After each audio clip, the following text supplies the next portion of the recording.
Hello geometry class, we are going to do problem parts of section 11.4 three-dimensional figures. That's on page number 332 to 333 from Big Idea Student Journal Geometry. Let's move to first problem. This was about three-dimensional figure, and the first question is tell whether the solid is a polyhedron or not. So we learned polyhedron doesn't have, it's a solid shape, it's a solid but no curvy surface. You just see the flat surfaces. Do you see any curvy surface in the first case? No. Do you see flat surfaces? Yes. Is it a solid? Yes. So this is a polyhedron?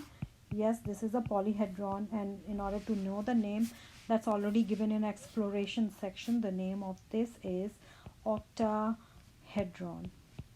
You can remember by counting the number of edges. 1, 2, 3, 4 edges here, and 5, 6, 7, 8. You have that. So here you have 12 edges, but if you talk about the faces, how many faces it has, you see octa is coming from basically you have 8 faces here.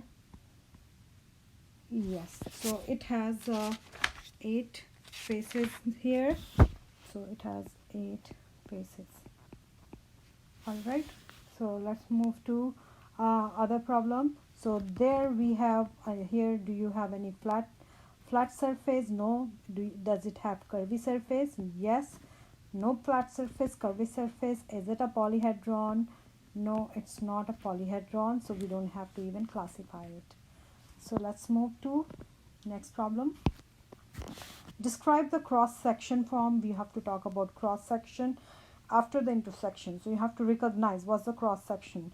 So after, this is the one which is slicing the solid. This is a pyramid here. So we have, this is the cross section part. So we have to identify the shape.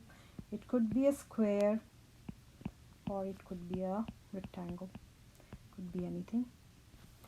All right, in this case, when you're doing the slicing it vertically, then that's your cross section. And what shape is that? That's a triangle.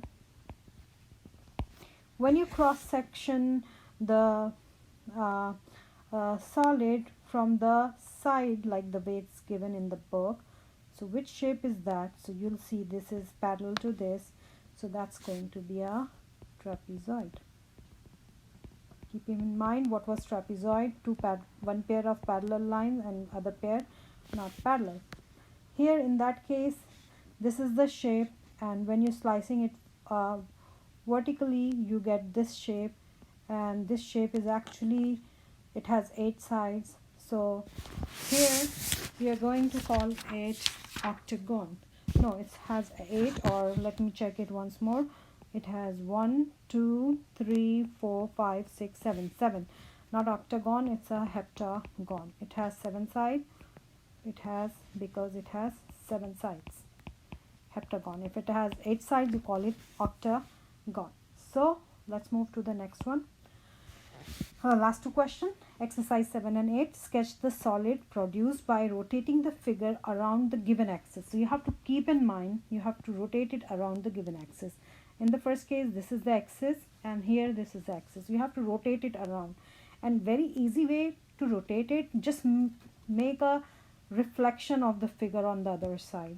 So this is the axis. Just treat it like an axis of reflection, and just make the same kind of sketch on the other side. So that way you can imagine you have to rotate it like this.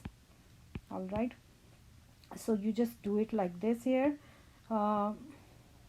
Exactly same kind of thing on the other side, but it's a revolution, means you're forming a solid. And what happened here, because you are actually you're actually doing a rotation here. You're doing a rotation. It's rotating like this. All right, So the rotation direction, you can show that it's rotating like this. So when you rotate, you get a figure, and that when you look at the measurements, that is the total length here is going to be 4 centimeter, and here the total length is going to be from here to here, that's going to be your 4 plus 4 is 8 centimeter. And what is the shape here? Bottom section of a cone. It's actually bottom section of a cone.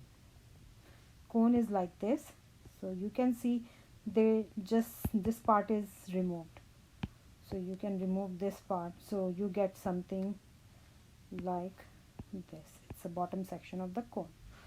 Now if you talk about the last one, now your axis of revolution is here, rotation is here, so you just rotate this thing any direction you can rotate. You can rotate clockwise, counterclockwise, no matter which direction you go.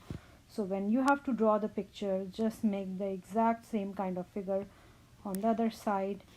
Now when you rotate it, then this is going to be like base, and it is just like if you're talking about how long is this is going to be now 16 centimeter.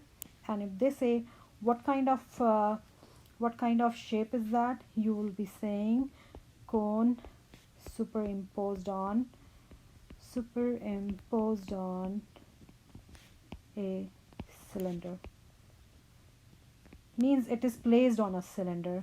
So you can see that this is actually a cylinder here, and they have a cone on the top. So it's just like you have a cylinder and you put a cone on top. It's the same way. So I hope you get it.